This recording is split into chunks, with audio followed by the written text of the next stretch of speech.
Good afternoon, ladies and gentlemen, and welcome to the Rebel News live stream here on a Friday, January the 10th, 2025. I'm David Menzies, and my co-host, well, let me tell you a little bit about my co-host, shall I? Do you know what, folks? Today is National Cut Your Energy Cost Day. My co-host will not be celebrating that because that is an American invention. Our National Cut Your Energy Cost Day, well, that will be Election Day 2025. Bye-bye carbon tax. She is the she-devil with a sword. She is the Khaleesi of Northern Alberta. She is the amazing Sheila Gunn Reid. How you doing there, Sheila? David, I'm great. Did you get a lot of sleep last night? You're very energetic today. It's also National Peculiar People Day, a day in which we celebrate the likes of David Menzies. I thought you were going to mention Busty Lemieux. By the way, folks, no. We have a new scoop coming up about that cat on the weekend. Don't you dare miss it, as Billy You don't Red want Lyons to. used to say. Yes. How you doing, David? I'm doing great. You know what? I think the energy has to do, Sheila, with, after the holidays, after New Year's Day, typically in the news cycle, it's slow. People are just getting back. Well, of course, our elected officials, they're still taking weeks off, whether it's federal or provincial. But Sheila, have you ever seen in your lifetime such a jam-packed news cycle as the first couple of weeks, barely the first 10 days, if you will, of January? I haven't, with all the things going on in Ottawa, with the California wildfires. You can't keep up. That's my take. What about you? Yeah, that's why I'm exhausted and low energy. You seem to be the exact opposite. Yeah, I get up every day and I'm like, how the hell am I going to get to all this news today? I'm trying to do videos on each of the Liberal candidates for the leadership as they announce themselves. And now we have more details about who those people are and the new changes to how the Liberals are running their leadership campaign. And they're supposed to have their new leader chosen by March 9th, as if. But we'll see how that goes. But I'll tell everybody what we're doing, and then we'll get into the things that we want to talk about because there's a ton. Justin Trudeau manages to open his mouth and make everything worse. And now he's doing it globally instead of just at home. So we'll talk about that today. But if you want to get involved in the show, here's how you do it. If you're watching us on the censorship platform of YouTube, thanks for sticking it out over there. But if you want to support the work that we do here at Rebel News, migrate your eyeballs on over to a platform that doesn't care about your views, which is how it should be. I don't want them to be conservative. I don't want them to be liberal. I want them to be the free speech public square, the digital public square. And that's what Rumble is. If you want to watch us over there, it's very similar to the YouTube experience, minus the censorship. And you can do a little something extra that YouTube does not allow you to do for certain conservative websites that got a little bit too truthy during COVID, including us. So on Rumble, you can leave a paid chat. It's called a Rumble Rant. It supports the work that we do. And if your Rumble Rant is over the $5 US cutoff, I am making it mandatory that we read it on air, but don't let that be the bar for entry, because we frequently read Rumble Rants that fall underneath that $5 US cutoff if we have time. And we usually normally always make the time, although I can't go too long today with the show, David, just because I have 2 videos to film. As I said, it's a very busy day, and I'm exhausted from it already. Works for me, Sheila. I have some other things to film as well. So let's get right to the meat and potatoes. You know, Justin Trudeau's so-called resignation, it really is the long goodbye. And don't think blackface is not going to miss an opportunity, whether it's domestic or international media, to make a jackass out of himself. Case in point, Justin Trudeau has a new whiz-bang definition for what a Canadian is. Take it away, Justin. That's not going to happen. Canadians are incredibly proud of being Canadian. One of the ways we define ourselves most easily is, well, we're not American. There is such a depth of pride that that's not actually an issue. What I think is happening in this is President Trump, who's a very skillful negotiator, is getting people to be somewhat distracted by that conversation, to take away from the conversation around 25% tariffs on oil and gas and electricity and steel and aluminum and lumber and concrete, and everything the American consumers buy from Canada is suddenly going to get a lot more expensive if he moves forward on these tariffs. And that's something that I think we need to be focusing on a little bit more. Yeah, so Sheila, I want to hear your take, but let me give you my take. When you define yourself or your product or your service as something it's not, then it's not really much of an identity, a product or service. Case in point, if you ask the Toronto Maple Leafs, what are you? Well, we're a hockey team that hasn't won the Stanley Cup in over half a century. Well, that's accurate. But Right. what are you? You know, Right. if Well, you at say, least they're saying, but we're not the Habs. you know, if you say, what's a cantaloupe? And the answer is, it's not a banana. That's accurate. But what's a cantaloupe? You know what I'm saying, Sheila? And by the way, one last point I want to make. When you say this, well, we're not Americans, the absolute chutzpah of this prime minister, that's a slur. That's saying to Right, Americans, we're aren't better than you. them. We are better. We're judged by a higher standard. I don't know about you, Sheila. I love the United States of America. I love Americans. And for blackface to slur our biggest allies that way is absolutely egregious and outrageous. I've got a couple of points to make, actually, probably 3. Remember when Justin Trudeau said a Canadian is a Canadian is a Canadian? And that was when we were talking about taking away the citizenship of foreign-born citizens who were guilty of terrorism offenses. He said a Canadian is a Canadian is a Canadian, and yet he still remains unable to define what a Canadian is. But you know who could define what a Canadian is? John Diefenbaker, Conservative Prime Minister, was certainly able to do that.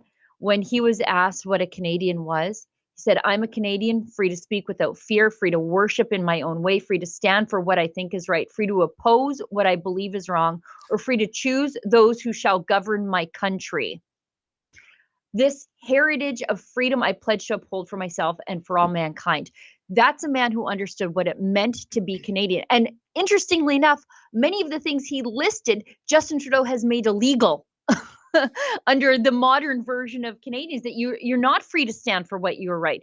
Ask the Freedom Convoy to oppose what you believe is wrong, or free to choose those who will govern my country. We are currently not free to do that because Justin Trudeau has subverted that process and handed it back to the Liberal Party. And I've got one more person who was able to articulate very clearly what it means to be a Canadian, and that was Prime Minister Stephen Harper. I dropped the a link to his video that he said many years ago, but he reposted it the other day. This is a man who understood what it clearly meant to be Canadian and had no problem formulating it. It seemed to be something that he thought about a lot. Justin Trudeau has never thought about what it means to be a Canadian. Indeed, Sheila. And hang on. Canada is and always has been our country. And we want Canada to be a true north that is as strong and as free as it can be in every way that matters. The best country in the world. That's why we're here. That's why we strive. That's why we serve.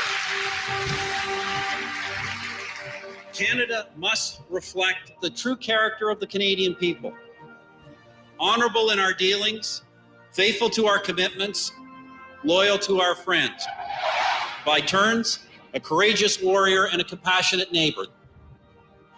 It is our purpose that Canada must be great. It must be great for all Canadians. It must be a country of hope and an example to the world. And only when it is these things, when Canada is all that it can be, only then can we say that our work is done. Beautiful. And, Sheila, we're two peas in a pod when it comes to the oratory of Stephen Harper and Diefenbaker. And I totally agree with you. In the 10 years we've had of Justin Trudeau, these definitions of Canada no longer apply. No. They both emphasize freedom of speech, freedom of worship. And what have we seen? We have seen those freedoms taken away. We have seen the invocation of the Emergencies Act to shut down a peaceful trucker protest. We have seen law-abiding Canadians having their bank accounts frozen. We have seen law enforcement presumably being ordered to turn a blind eye and a deaf ear to mobs of people. Some of them aren't even citizens, chanting genocide in the street for the past 15 months every weekend. That Canada under blackface does not exist, I would argue. It's even worse than that. We've seen the delisting of pro-life charities, the leveraging of government programs like the summer jobs grants to make people conform to the worldview of the Liberal Party of Canada. We've seen the euthanization of our most vulnerable because they're inconvenient in a medical system that doesn't allow innovation thanks to the Canada Health Act. Like it's a nightmare. Canada is a shadow of what it once was, and it happened so fast it's almost difficult to remember what it was like before. And it is ominous how much, if you believe the polls, and I do, regardless of the leadership change at the helm of the Liberal Party of Canada, Sheila, I think absolutely we're heading for a Pierre Poilievre majority government. But this isn't something we can fix, or he can fix, or the party can fix in a 4-year mandate. This is generational damage Trudeau and his minions have done to this nation. I can't imagine what files you tackle first. Hopefully it'll be the carbon tax going the way of the Stegosaurus. Hopefully it'll be the CBC being put out of its misery. Oh, and Sheila, given that we're in broadcast journalism, I can't wait to go to Front Street, where CBC Canadian headquarters is, and start buying that equipment at 5 cents on the dollar. Oh man, Christmas in July. You know what? I hope that I'm able to buy the entire At Issue panel set and then just turn my office into it. I mean, they're going to be selling that stuff for pennies on the dollar, like Frank Bayless ventilators. Let's get into President Trump's reaction to what Justin Trudeau said, because he did take a stab at, like, the best thing about Canadians is that we're not Americans. Jeez. Imagine, and I'll tell you my thoughts on President Trump's constant teasing and threats toward us, because I'm not entirely sure he's serious, but I'll tell you why that there is a lot of truth in what he has to say. I called him Governor Trudeau because they should be the 51st state, really. It would make a great state. And the people of Canada like it. They'd pay lower taxes. They have virtually no military. They have a very small military. They pay less than 1%. They're about the lowest payer in NATO. They're supposed to pay much more. They haven't been paying. They have a lot of problems. And I was with Wayne Gretzky. I said, Wayne, would you like to be the governor of Canada? I can't imagine anybody doing any better than Wayne. Wayne was not too interested, but I think he probably would have liked statehood. He's a friend of mine. He's a great guy. He's the great one. We call him the great one, right? He's a great hockey player. But I will say this. I think that it was stated pretty strongly a couple of weeks ago about Canada, and people laughed. And now they're all saying, well, it's very interesting. And I say from the standpoint of the United States, we're subsidizing Canada $200 and $250 billion a year. We have massive deficits. They've taken about 20% of our car business. I'd rather do it here. We could put tariffs on. We don't have tariffs on them yet, but that will happen. But they've taken about 20% of our car business. I'd rather have it done in Detroit or have it done in South Carolina or any other state that does cars, and we have a lot of them. We don't need Canada for that. We don't need Canada for lumber because we have big forests that we have, not utilized. In some cases, they're protected, which I can take that protection off. And you take down a tree and you grow a better tree. And that's, pretty common. But we don't need anything. We don't need their fuel. We don't need their energy. We don't need their oil and gas. We don't need anything that they have. And I said to Trudeau, I said, why are we subsidizing you $200 and $250 billion a year? He said, I really don't know. And I said, well, I don't know either. I said, what would happen to Canada if we didn't? He said, Canada would be obliterated if that happened. I said, then Canada should be a 51st state. And that's where we are now. Well, all right. Sheila, here's my take. I think what began truly as an off-the-cuff remark has now become a running joke. Exactly. And that, begs the question, is it a joke? Maybe not a joke, but I would say if you read Donald Trump's superb book, The Art of the Deal, I truly believe this is a negotiation tactic. And Trump isn't even residing in the White House. And what do we see? We see certain Canadian provinces already beefing up border security, just like that. And, but I would say too, and this is why I think Donald Trump is being disingenuous. Contrary to what he said, everybody is on side with becoming a state. Well, not everybody. There is a big liberal base here in Canada. And Sheila, let's hypothesize that Canada becomes the 51st state, which is kind of preposterous because how can you have one new state bigger than all 50 combined? But that's what would happen. Here's and it doesn't fix my problems of being culturally incompatible with the rest of the country. Carve us up 3-4 times if you're going to do it. True enough. But as much as we're likely going to have a conservative majority government this year come into office, that might not be forever and ever. The Liberals consider themselves the natural ruling governing party of Canada. What I'm getting at, if the state of Canada has 2 Senate seats and those are Democratic in a razor-thin Senate margin that we see in recent years, does Donald Trump want that? Does he want a democratically controlled Senate? I mean, this is why the District of Columbia and Puerto Rico are not full-fledged states as much as the left wants them to be, because those would be left-leaning, and there, bingo, overnight you have 4 more Democratic senators. So that's why I don't think for Trump's own self-interest, he wants us as a bona fide 51st state. Well, and it's, when people say that Trump is being absolutely dead serious here, I worry that they've never bought something on Facebook Marketplace before or gone to a garage sale. This is a negotiating tactic to get us to do the things that Trudeau should be doing anyway, securing the border and cooperating a little bit more on economic issues.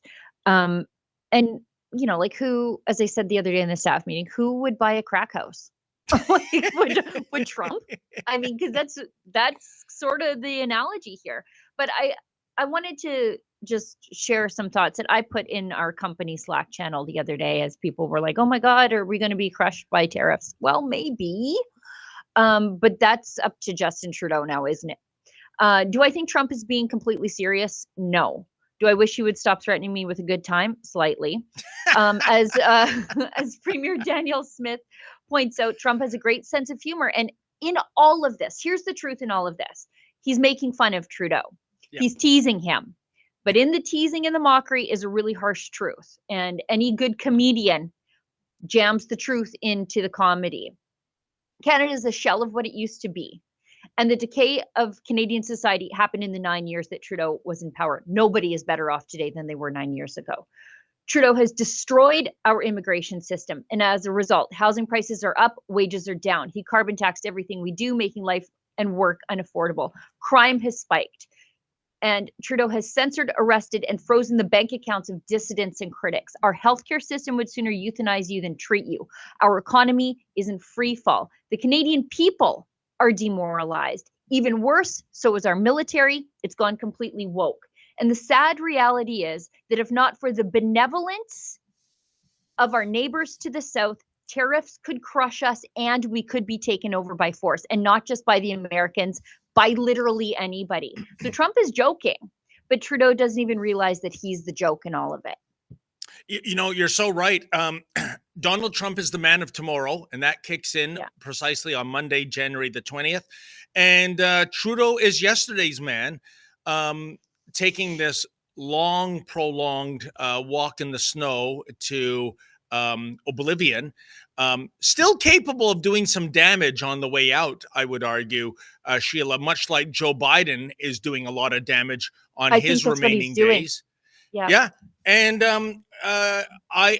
like I said, this is a negotiating tactic that's already paying dividends, and B, a mocking of a leader that he does not like. We know that from Donald No respect Trump's for him first whatsoever. term. Yeah, he has no respect for Trudeau, and that's what really this is all about. This isn't really about the Canadian people. I don't think Americans have a problem with us, by and large, except for the fact that some of us keep electing Justin Trudeau. This is a mockery in which is a very difficult truth, and that is that our country is all but destroyed by Prime Minister Justin Trudeau. Let's skip ahead to Poilievre, who has no problem articulating what it means to be a proud Canadian. We're going to take back control and put our country first. That means rebuilding our economy, bringing home production, rebuilding our military, supporting a strong border, reinstating controls on immigration, and most of all, being proud of our country and unapologetic for our history. We need to honor our past and our shared values. We need to live out the dream that started with John A. Macdonald. Yes, I said John A. Macdonald, who believed in an independent and sovereign Canada. We need to uphold our heroes, stop tearing down our symbols, remind people who come here that when they're given a Canadian flag and they land on Canadian soil, that it's the greatest gift on earth and that they should be proud to be part of the Canadian family. That's what it means to be a proud Canadian. That's what it means to put Canada first. Let's bring it home. Boy, a little bit different than we're not Americans. Slightly. Holy mackerel. That's what you have when you have more than two brain cells to rub together and hope for a little spark of static. Again, somebody who's completely able to articulate what it means to be a Canadian for those of us who are here, for those of us who choose Canada. Justin Trudeau, the best he can come up with is, "Harder, at least we're not Americans."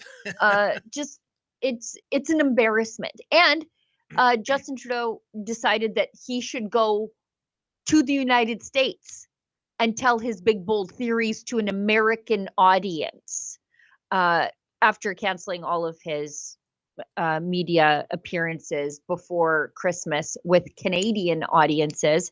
He goes to the Americans to speak directly to them and insult them. And another point that is sort of a side tangent. I feel like I'm Trump because he sort of goes on these little wiggly side tangents when he's talking.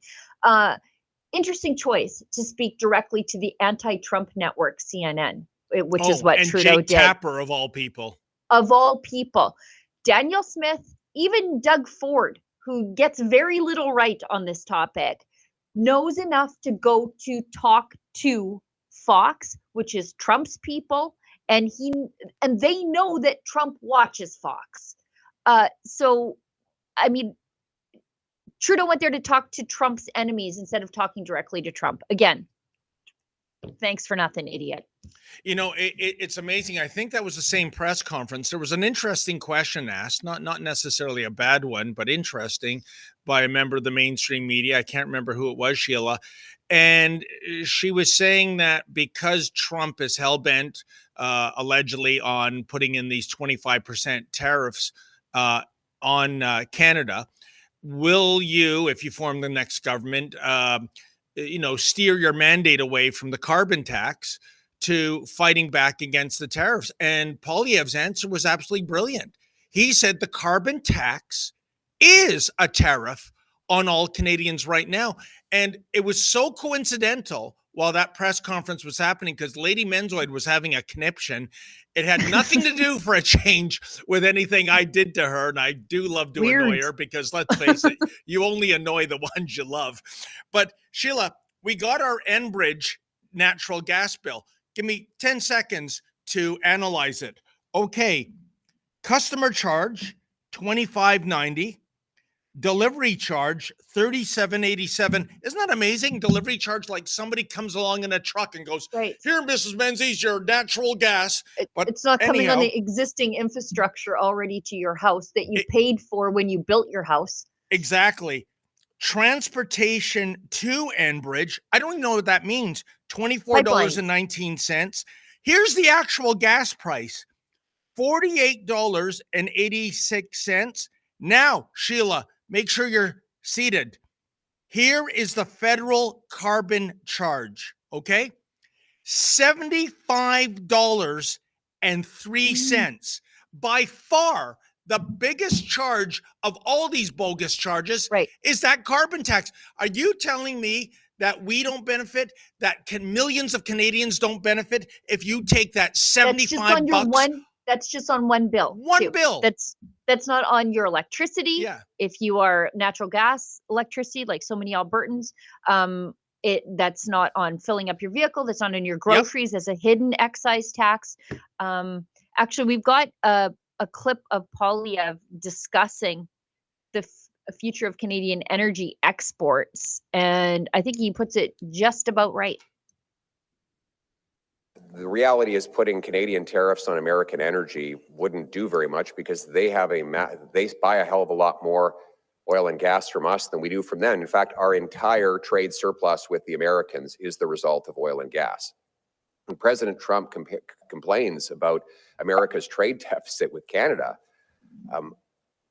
the concern he's raising really is that Canada is selling oil and gas at a massive price discount to American refineries and LNG plants that are able to massively profit at our expense. It is a ripoff. We're ripping ourselves off with this approach. Because of fanatical and stupid environmental extremists in the Liberal government and throughout the country, we are forced to sell almost all of our energy exports to the Americans. So the answer to that is to stop being stupid and start building LNG plants, pipelines, refineries, upgraders, and other energy infrastructure so that we can sell our energy to the world without going through the Americans.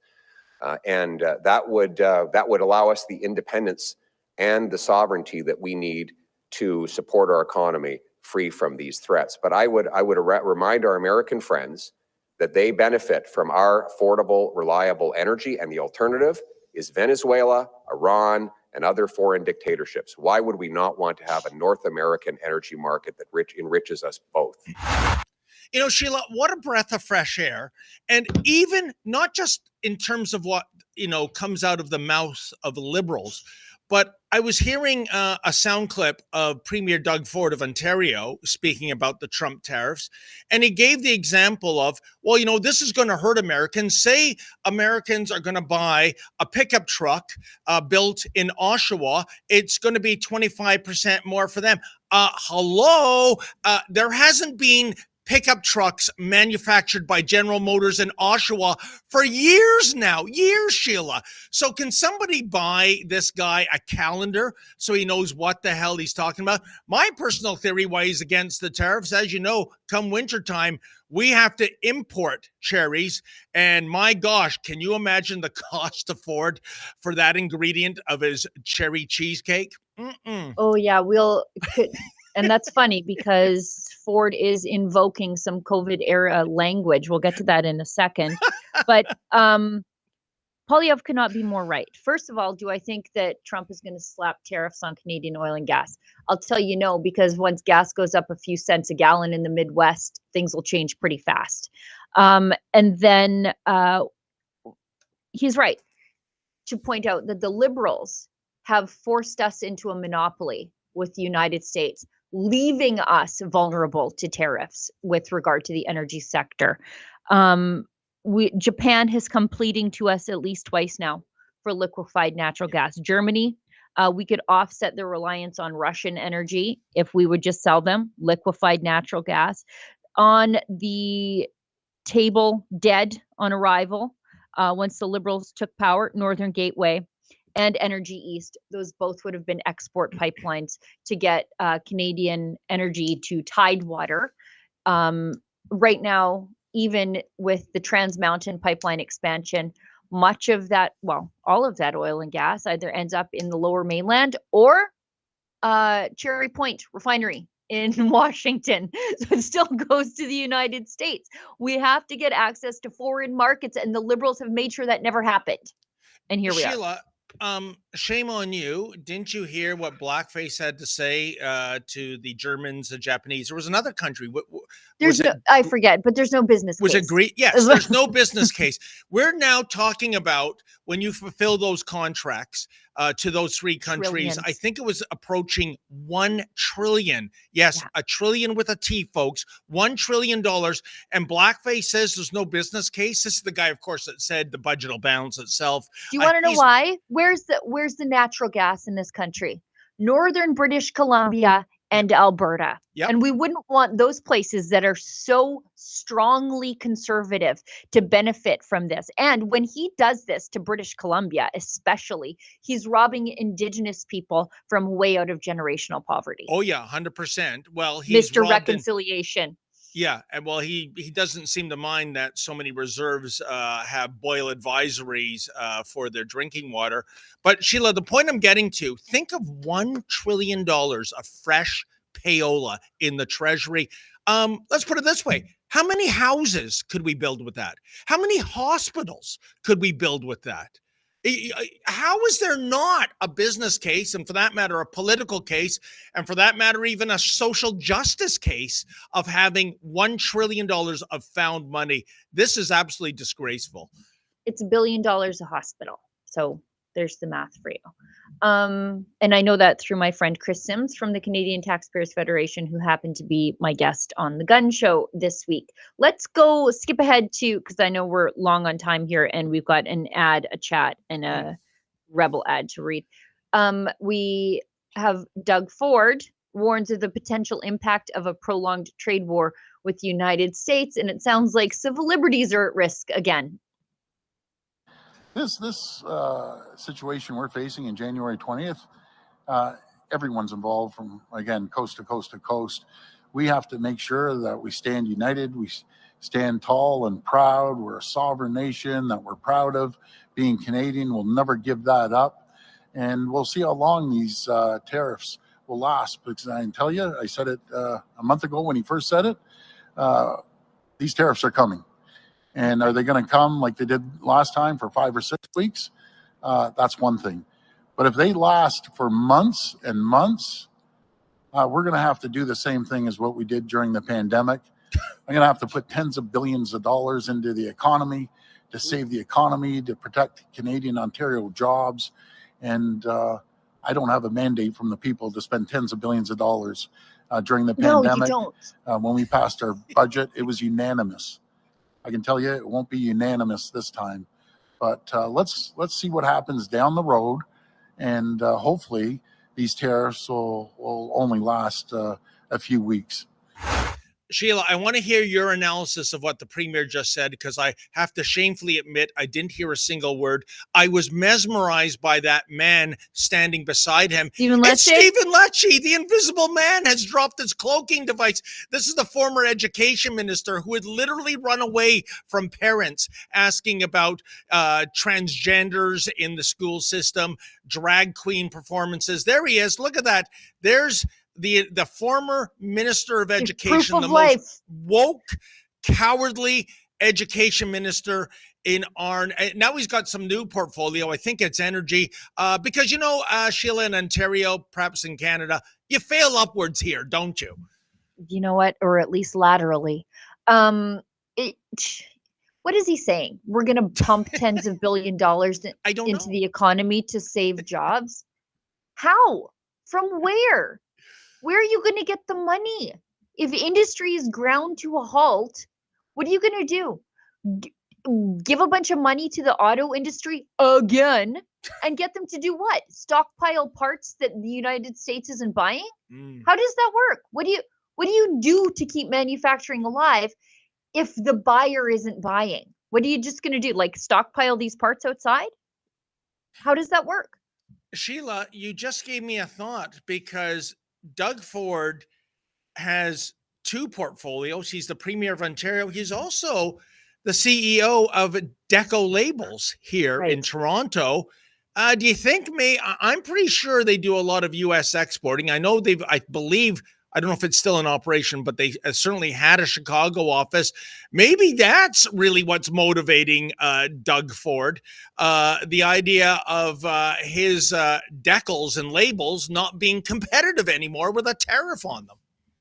Yeah, I don't know. Are they going to slap tariffs on decals? I don't know. They're more likely to do it to auto parts, energy, lumber, and maybe electricity. We'll see.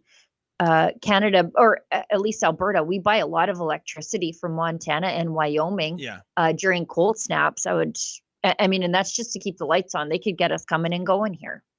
And by the way, Sheila, in case anyone out there is saying, well, enough with the speculation, Menzoid, why don't you just go out to Deco Labels and ask them directly? It's because the last time I did, they called the police on me, okay? Right. And kept the door locked. That's why. You have a lot of stories that end with, and the last time I did that, they called the police on me. Well, let's hope 2025 is a different tune in that regard, eh, Sheila? Yes. Okay, I've got an ad read, and then we've got a chat, and then I think we have a Rebel News ad break. Then we want to get into the Liberal Party leadership. That's why I'm wearing my bright red today. What, you're running? No. And anybody can. I mean, to hell, if Frank Baylis can run, why can't I? Anyways, we'll talk about that. And then there's two specific stories that I want to get to in our little extras category. The two that I added in the chat there earlier this week, Olivia, just somebody asked me to talk about them, so I'm gonna. Okay, so have you heard of the recent advertising scandal? Let me break it down. CEO of Rumble, Chris Pavlovski, recently released an email from Inspire Brands and Dunkin' Donuts. The email explicitly states the right-wing culture of Rumble is too polarizing. Rumble's not even right-wing. I think they just let you speak your mind, which apparently is a right-wing thing to do these days. In other words, Dunkin' Donuts has a problem with right-wing culture and wants nothing to do with it or Rumble, the blue-collar company for coffee in the United States, if you can believe it. So here's the solution. Stop buying products that don't support you and start supporting brands that support you. The competing coffee brand that we all need to get behind is Rumble 1775 Coffee. For a limited time, Rumble's offering buy 2 bags of coffee, get 1 free. Go to 1775coffee.com and enter promo code Duncan. Very good. Very, very good. To get this limited time deal. And we've got a chat here from Billy Howard, who says, gives us $5 and says, JT's doing US legacy media tour, bucking for a high-paid media gig there. I don't know. Does he need that? I don't know.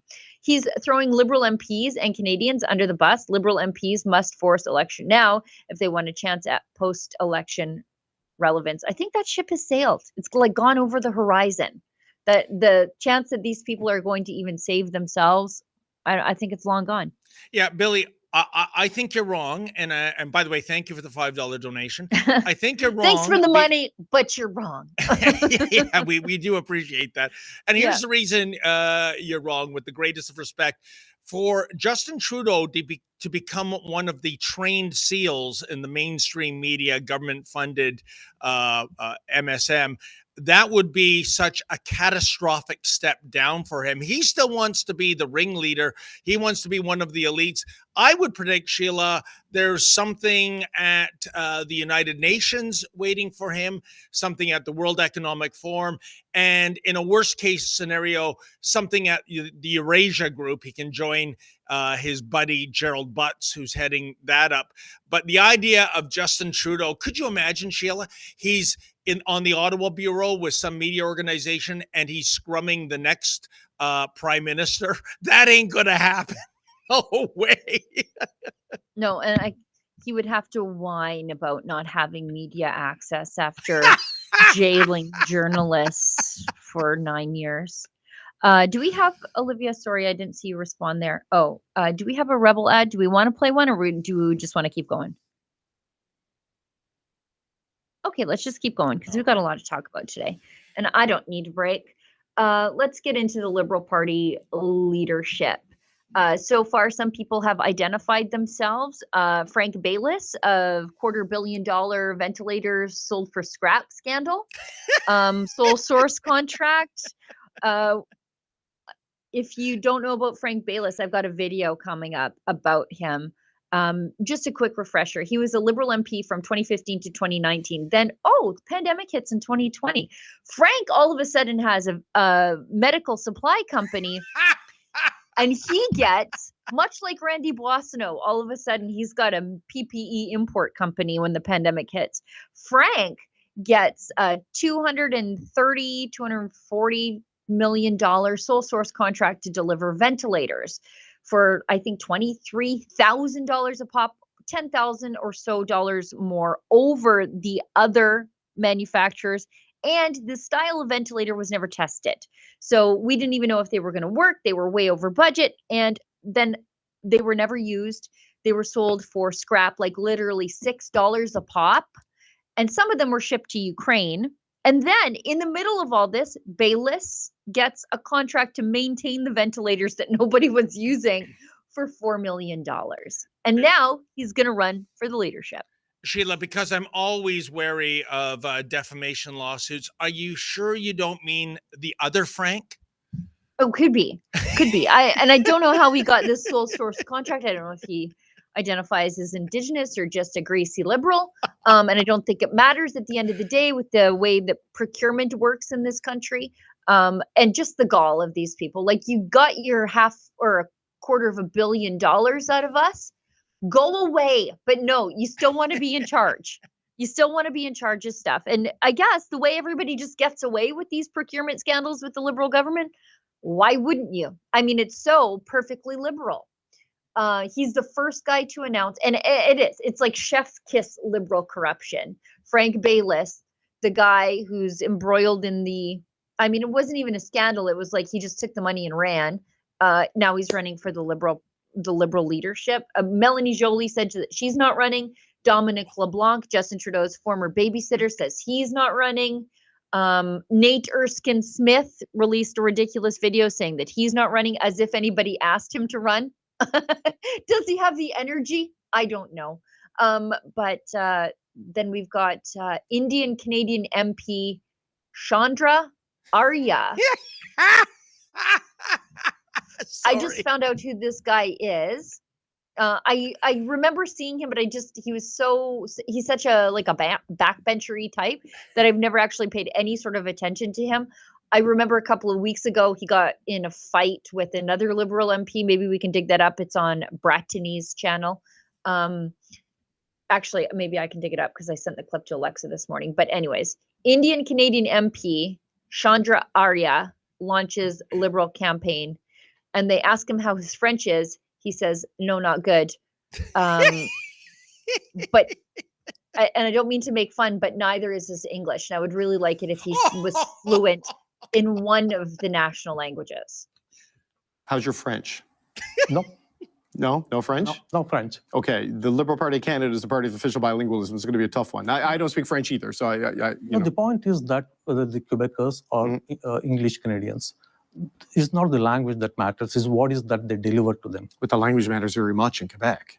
No, at the end of the day, Quebecers see who delivers what. You know, we have English-speaking, French fluent prime minister for all the time. One of the things that matters to Quebecers are being a sovereign country, a sovereign republic. Yeah. And which But prime minister has ever talked about that? Mr. Arya, if you're going to run for prime minister, I mean, you have to know that the French language matters and the French it matters in Quebec Trust me. profoundly. Trust me, at the end of the day, for French Canadians and English Canadians, the matters most is that how the children and grandchildren are going to prosper in this country. That is the thing that matters. Okay, we'll leave it there. We'll see what happens when the rules come out. But Chan, how's your French? Wow, how profound, how endearing. Oh, and by the way, Chandra, I'll take an extra large 2 creams and an apple fritter. Thank you.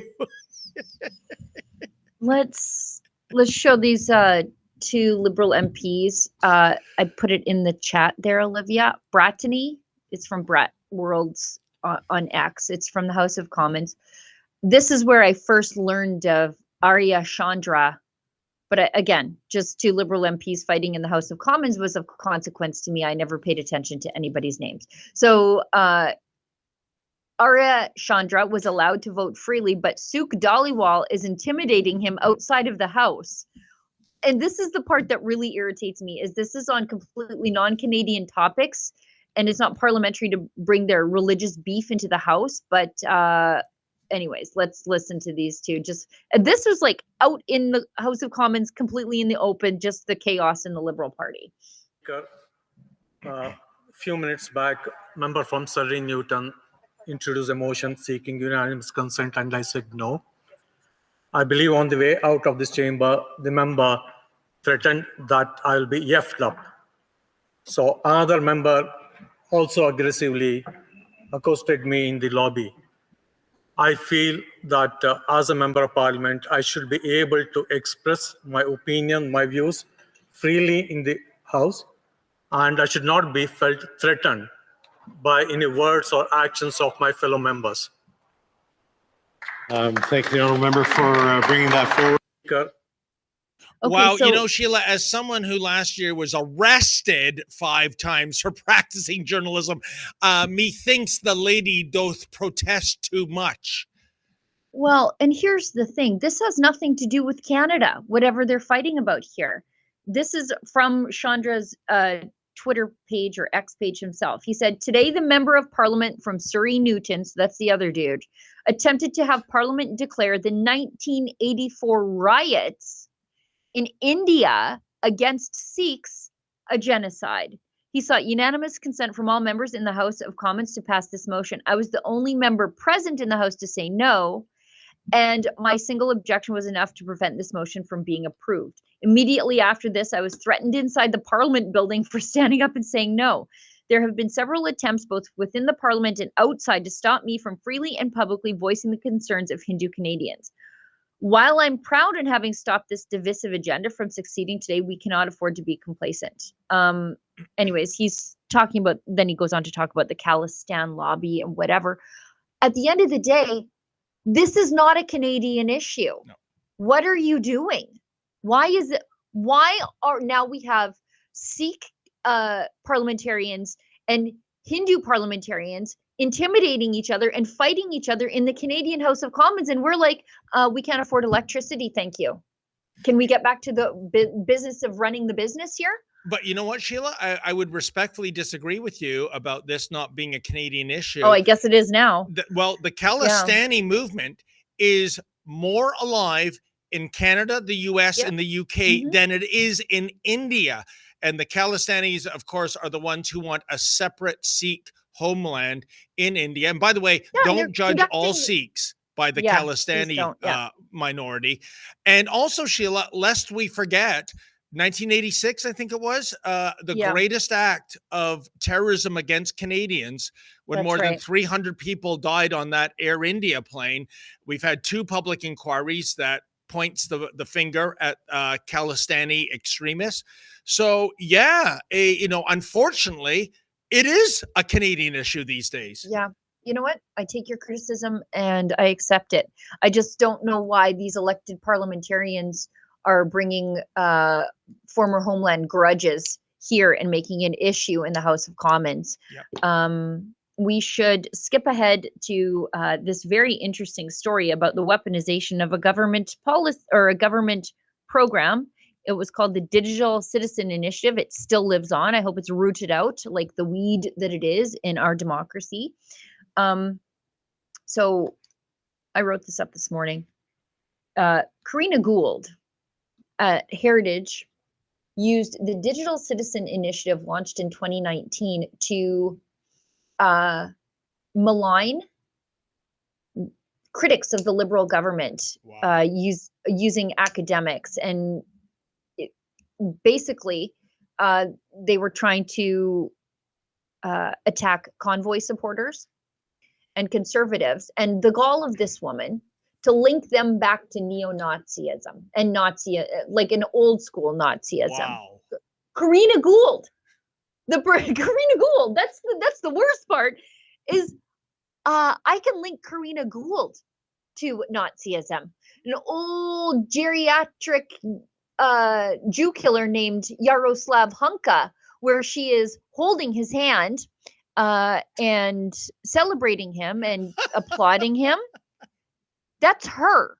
And she's going around trying to link people who just simply are guilty of the crime of not being liberals to Nazism and ruin their reputation. That's what they were doing with the Digital Citizen Initiative under the guise of fact-checking. Well, there she is, Yaroslav.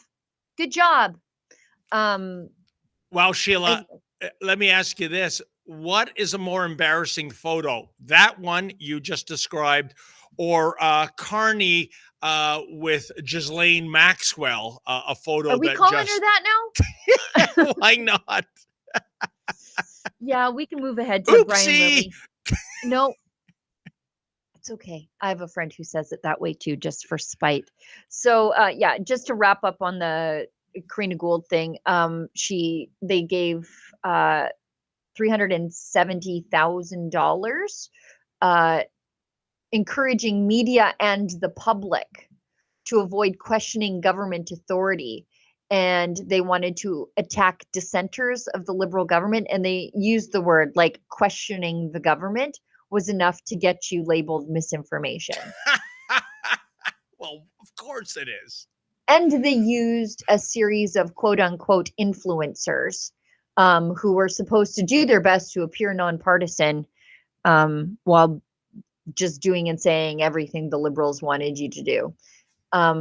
We encourage Canadians not just to double check and respond to misinformation and disinformation, but to actively spread relevant information, brackets, propaganda they knew was reliable, such as public health messaging. They said a summary of the campaign detailed strategies to encourage compliance with federal advisories, including discouraging even low-risk questions about official information. The gall of these people. Anyways, let's move ahead to Ghislaine Maxwell. Ghislaine, that's I think is how you're supposed to say her name. Oh, is that right? Yeah, Ghislaine. I keep hearing it as Ghislaine. It's how it's spelled. Yeah. Because these people are so obnoxious. They give themselves names that you couldn't possibly know how to say if you were just reading it. But last week or early this week, I can't remember, photos came out and they weren't ever hidden. They were out there in mainstream publications like the Daily Mail and I think the London Telegraph of Mark Carney, who was, remember, for a time, governor of the Bank of England, Yep. chumming around with old Ghislaine Maxwell. And like chummy, like There he is right beside her. That's his wife who works for the Eurasia Group, Gerald Butt's racket. That's Ghislaine. Like, you can say that it isn't, but that's definitely her. And they're like, there's, I think, photos of her like laid out on the grass and he's nearby or whatever. So it was pretty friendly stuff. And he says, we're definitely not friends. Now, these photos are like post Epstein serving time in jail for offenses. I'm trying to keep this on YouTube. So it was well known in the circles that Ghislaine traveled in what Epstein had been doing. And there she is. Anyways, he says, this is what we should say here of what a close source to Carney told the Toronto Sun.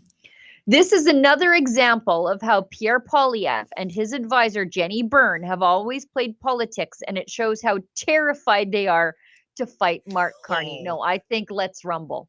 Wow. A source close to Carney told the Toronto Sun when asked about the photos and any association between the Carneys and Maxwell. As a child, the woman you reference went to the same high school. Oh, I guess they admit more connections. As a child, the woman you reference, Ghislaine Maxwell, went to the same high school as Mr. Carney's wife's sister. While they bumped into each other in public settings, including the 11-year-old photos you've sent, they are not friends. Several photos from August 2013 show Carney socializing with Maxwell at an event called the Wilderness Festival. Carney had just moved to Britain to take up a new position as the governor of the Bank of England after serving 5 years in the same role with the Bank of Canada. It was at his sister-in-law's estate. Anyway. Isn't that something, Sheila? Yeah, imagine Poilievre in photos with, see, look, they're not friends. She's like laid out on the grass beside him. You know, what an unfortunate angle that truly is. I'm not going to say why. I knew you'd say that. Thank you. Just imagine though, if there were Poilievre photos of her, the world would burn down. But unbelievable. All right, what's next on the docket today? Do we have another Rumble ad read, or do we want to go into? You know what? Let's do these three chats, and then we'll go into those couple of topics that I wanted to get to. LDZ gives us $20. Well, thanks so much. I think that's American money too. Doug Ford will get his billions to keep Ontario's industry afloat from Alberta through the equalization payments scam system embedded in Canada's largely ineffective and ineffectual constitution. Yep. That's true. Your economy might crater, but don't worry, we're here to save the day. Mm-hmm. A Birdley gives us $10. All this blue on the election map is all fine and good. That's just until Toronto has their new Liberal shill they can get behind so they can make the decision on the election for the rest of us. I don't think Toronto is going to be as red as everybody says. Well, Sheila, that's not conjecture, folks. If you haven't seen our video on Monday, just hours after the Justin Trudeau sort of resignation announcement, ace cameraman Lincoln J and I went to right downtown Toronto, Union Station area, no less. And after more than 2 hours of doing streeters, and I made this point on the video, in case you think we're doing selective editing, leaving reams of video on the cutting room floor of people going, oh, I love the Liberals. Oh no, Justin Trudeau's my man. This is a tragedy for Canada. We did not find one single solitary person who was a Justin Trudeau or Liberal Party of Canada fan. We found one NDP supporter. Yes, even under Jagmeet Singh, but that's it. So again, downtown Toronto, Sheila, not some riding in, say, Calgary or Saskatchewan. No, I think, and when you pull the numbers from 338 and take that for what you will, but they do pull numbers from across the spectrum. It's going to be a wipeout for a lot of your least favorite Liberals in Toronto, like Yara Sachs, gone. Oh, gone.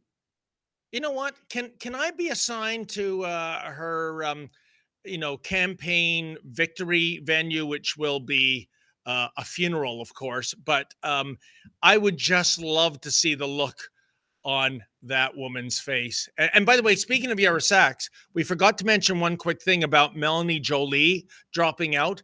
I think that's very important, Sheila, because if the goal of this Liberal Party reboot is to move more to the center, and surely they can't get more left wing, they would get more left wing with this person. She is totally on Team Hamas. Even to Hates the Trump, won't disturbance shut up about him. Yep. Even to the disturbance of fellow liberals. I would even say she's more on Team Hamas than Yara Sachs, who, likes to get cuddly with Mahmoud Abbas when they go over to the Middle East.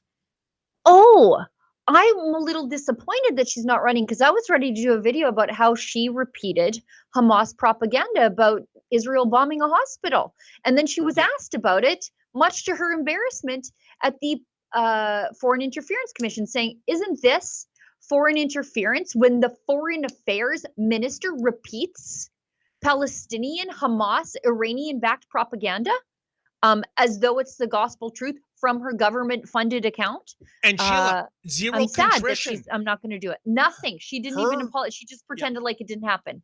Her odious tweets about being pro-Hamas are still up there. She hasn't even deleted them. They live on. Yep.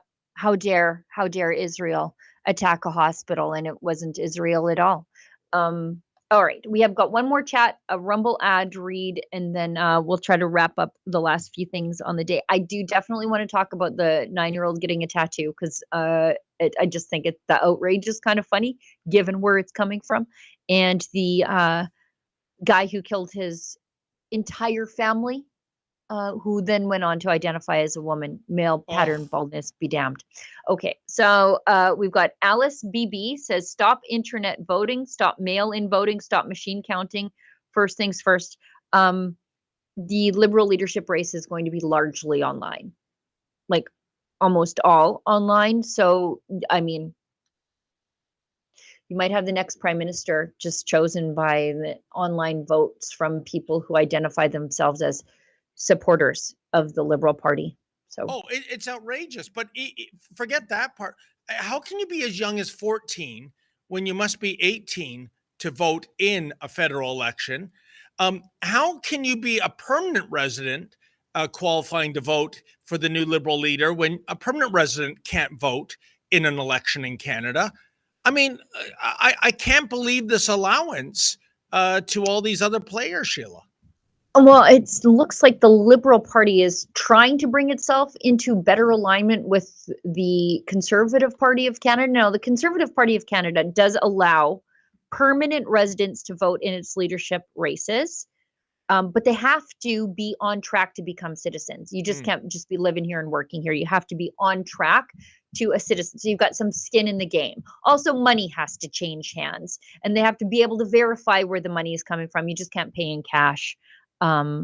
Or prepaid credit cards, as was the case with one former failed leadership candidate named Patrick Brown.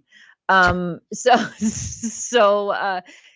but the Liberals still, they still have the 14-year-old requirement. It's still largely online.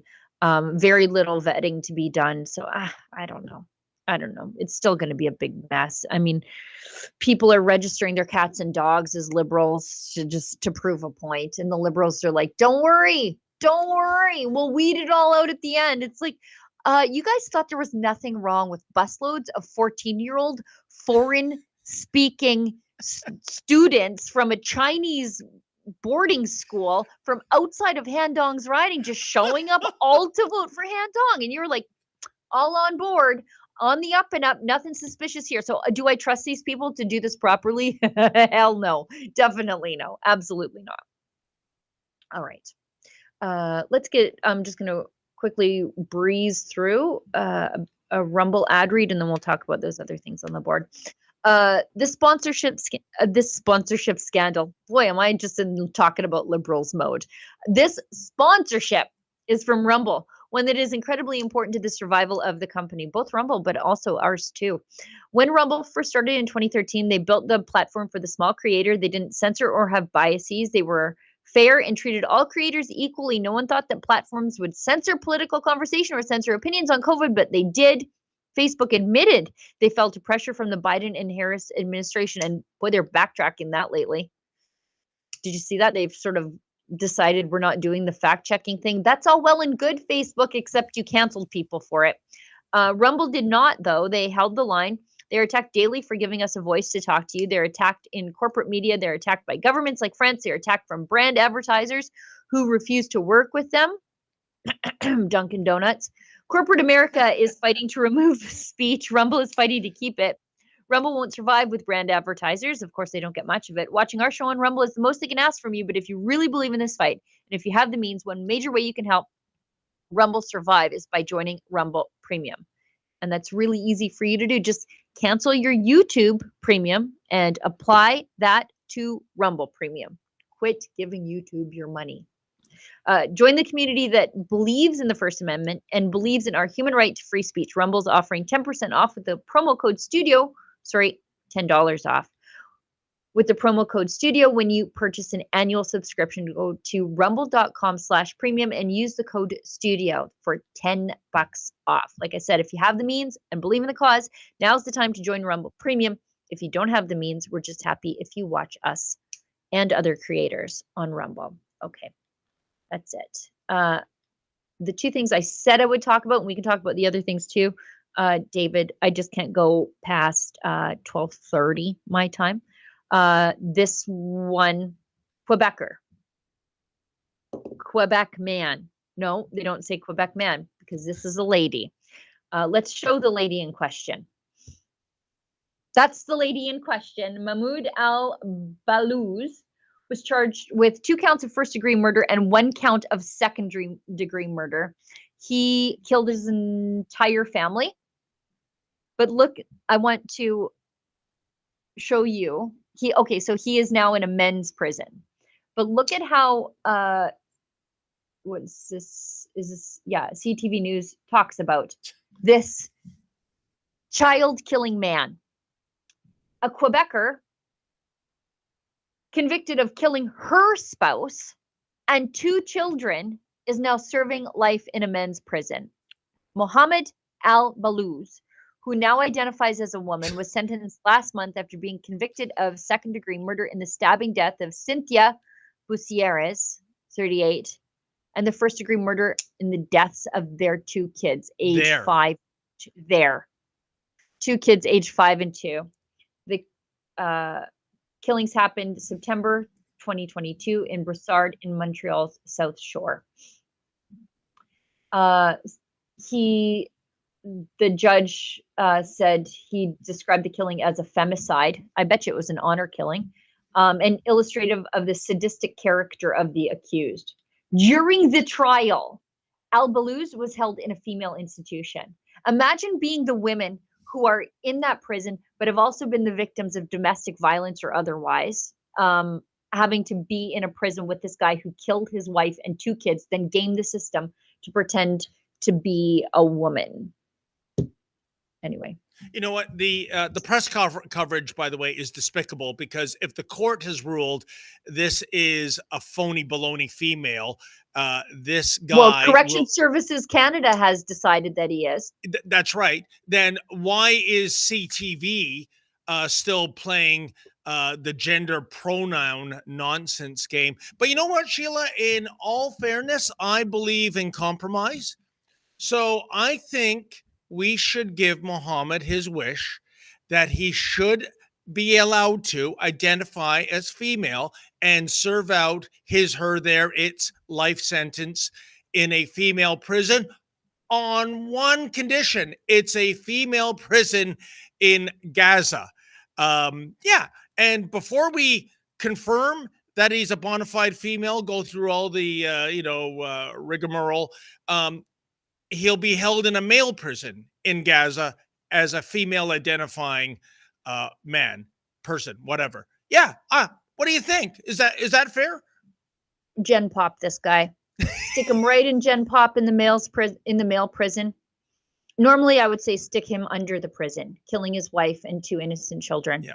But I don't want him under the prison. I want him in Gen Pop because thugs and thieves still have a code of ethics, and that is people who kill children and harm women in this way are not treated kindly by their fellow inmates. So normally, yes, under the prison, but no, off into Gen Pop. Yeah. Have fun in the yard. In fact, Sheila, you raise a good point here. Do you think the domain "Let's Make Capital Punishment Great Again" is available? I'm sure it is, but probably not now. That since you said it out loud in front of thousands of people. Keep your good Story ideas of to my yourself. life. Yeah. I'm sure that 20 years ago, I invented Kleenex with lotion, but I mentioned it to too many people. I'm sure of it. Let's talk about this one.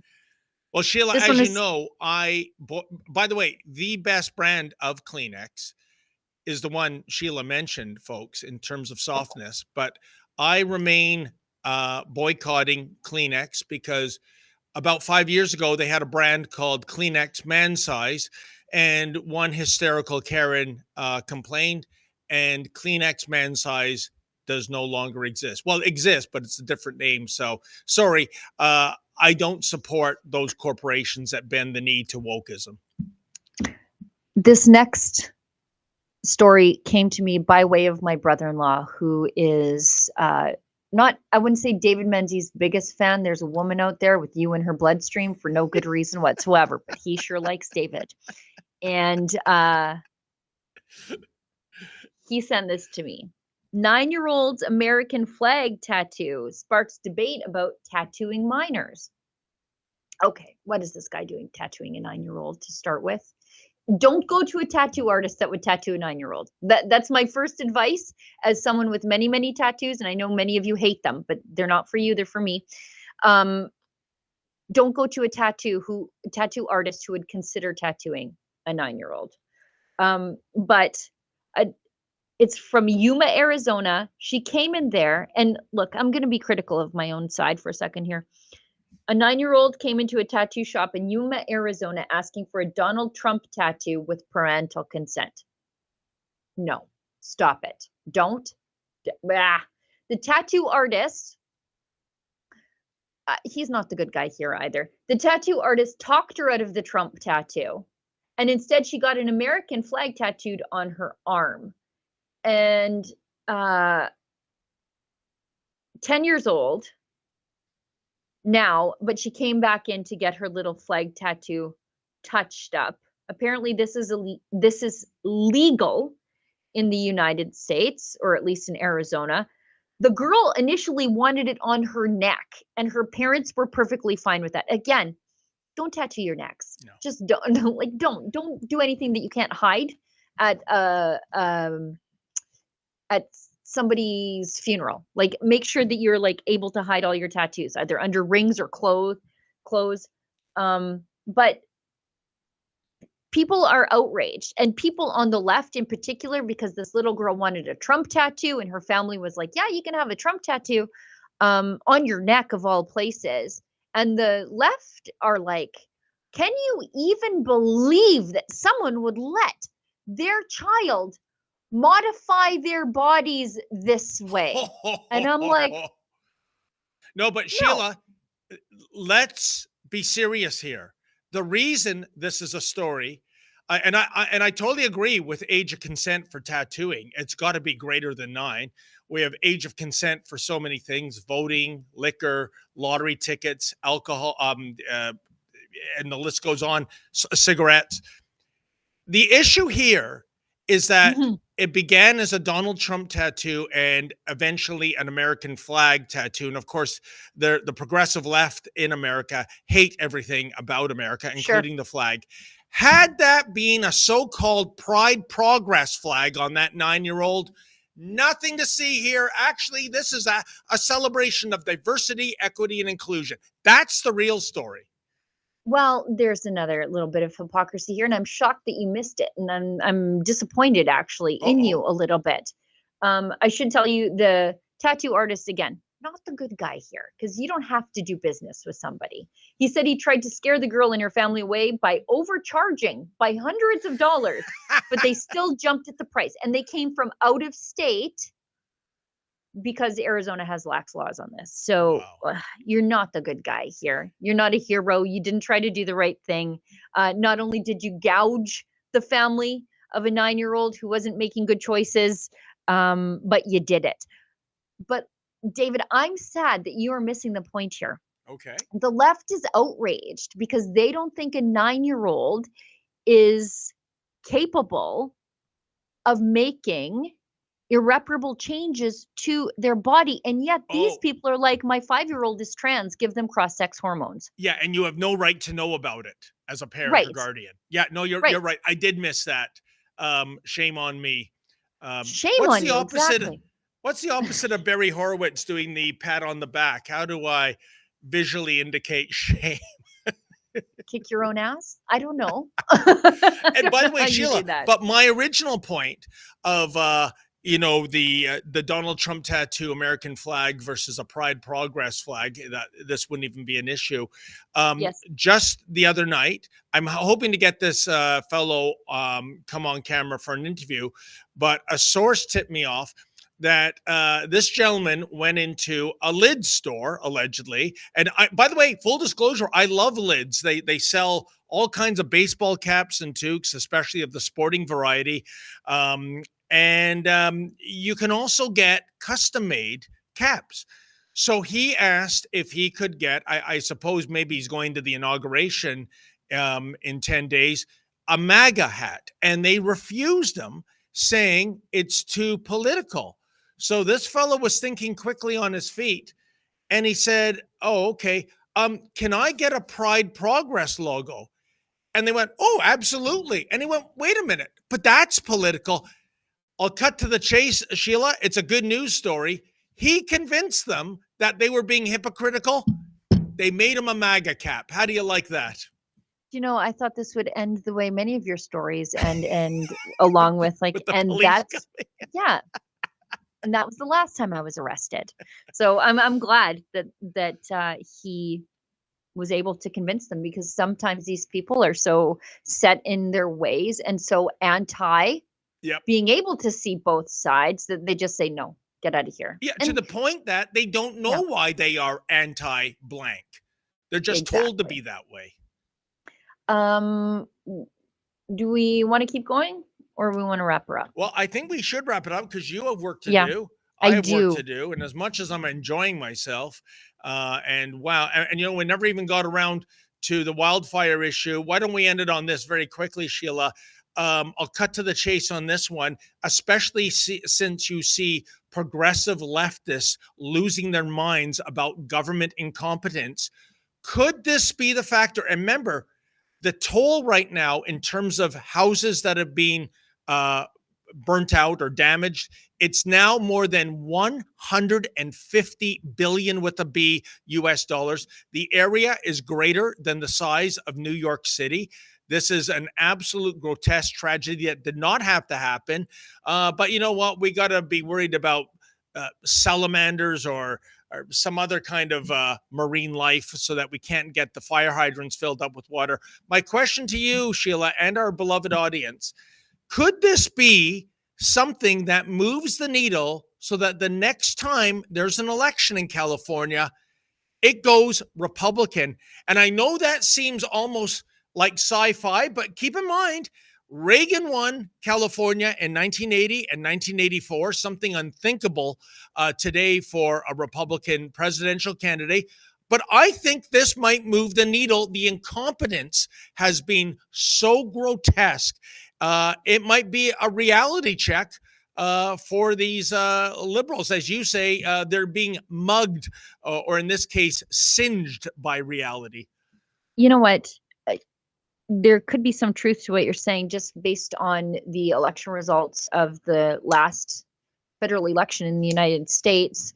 You could see the change of California going redder, like red Republican, over the last election. It is slowly shifting because those bad policies are causing people problems finally. I mean, we've seen DEI firefighting there and bad environmentalist policies. There were entire tracts of standing deadfall of trees that were supposed to be mechanically removed, much like Jasper, and instead it just became a fuel load in these neighborhoods. And you're also seeing a little bit of the eat the rich mentality happening. So a lot of people are saying, well, these are just rich people and they got other houses to go to. That's a terrible attitude to have when That's somebody's not everybody, lost everything. though. That it's definitely not everybody. Like a lot of people are like, oh, James Woods is a Republican. I'm so glad his house burned. Okay, well, what about Jamie Lee Curtis? Then is that bad or good? You decide. But it's sort of, you see some of that like healthcare CEO gets shot and everybody celebrates attitude in all of this, and that's going to alienate a lot of big Democrat voters. Yep, and two other things, Sheila. One is the looting that is now going on. Oh, and arson. And remember, California is the #1 state behind defund the police. Right. Now, suddenly, those people that are supporting that, maybe it was a kind of a good idea to have some cops around to arrest the looters that are stealing what remains of your memories in your burnt out home. And one other thing, Sheila, do you think the city of Los Angeles is maybe now regretting firing all those firefighters during COVID who refused to get the COVID-19 jab? You think they might have been handy in this case? And you're right about the DEI hiring. And this anecdote goes back to 1990. I'll just quickly end with this. It was on one of the news programs in the US, not 60 Minutes. I think it was 48 Hours. And it was about video that was secretly shot at a firefighting training encampment in Los Angeles.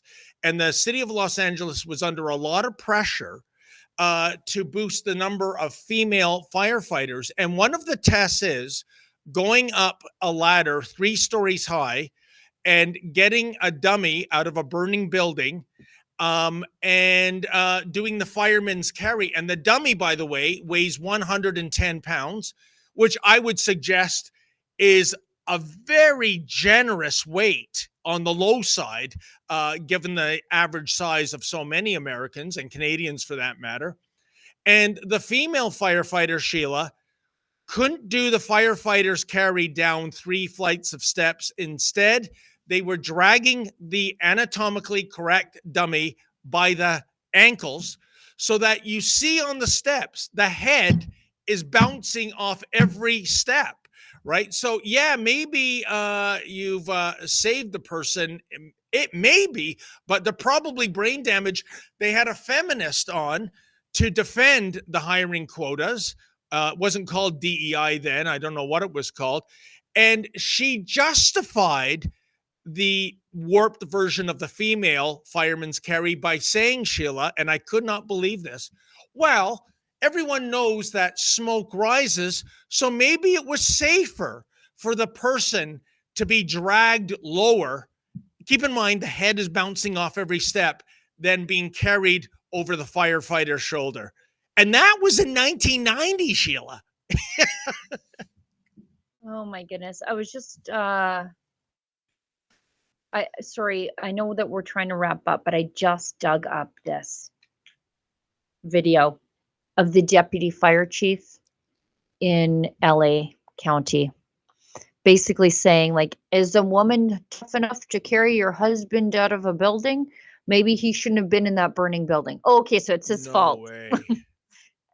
DEI. You want to see somebody that responds to your house, your emergency, whether it's a medical call or a fire call, that looks like you. It gives that person a little bit more ease, knowing that somebody might understand their situation better. Is she strong enough to do this? Or you couldn't carry my husband out of a fire, which my response is, he got himself in the wrong place if I have to carry him out of a fire.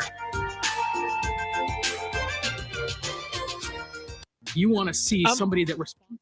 Unbelievable. Yeah, 2 things. First of all, I'm not saying this to be funny or mean or both, but was that a transgender firefighter? No. That's one.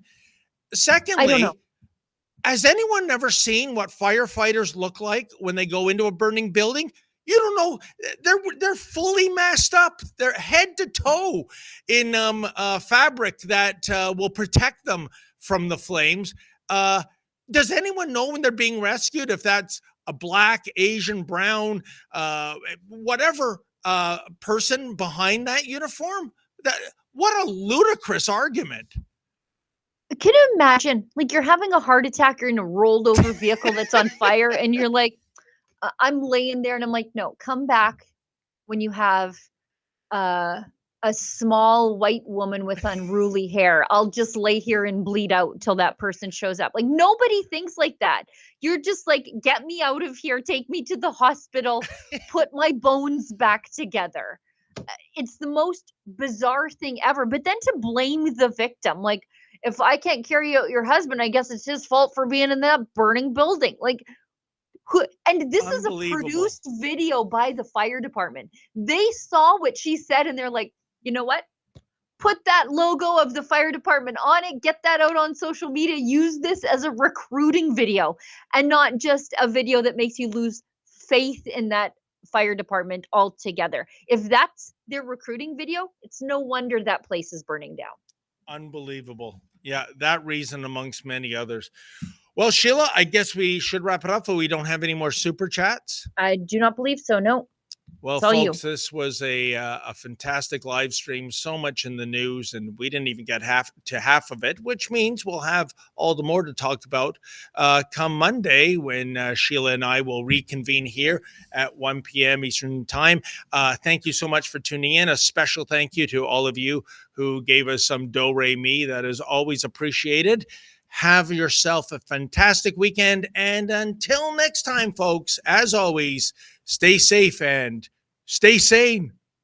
The issue, of course, of Canada-U.S. relations also came up a number of times today. You know, when it comes to Canada being looked at as the 51st state, let me just state it again, that's never going to happen.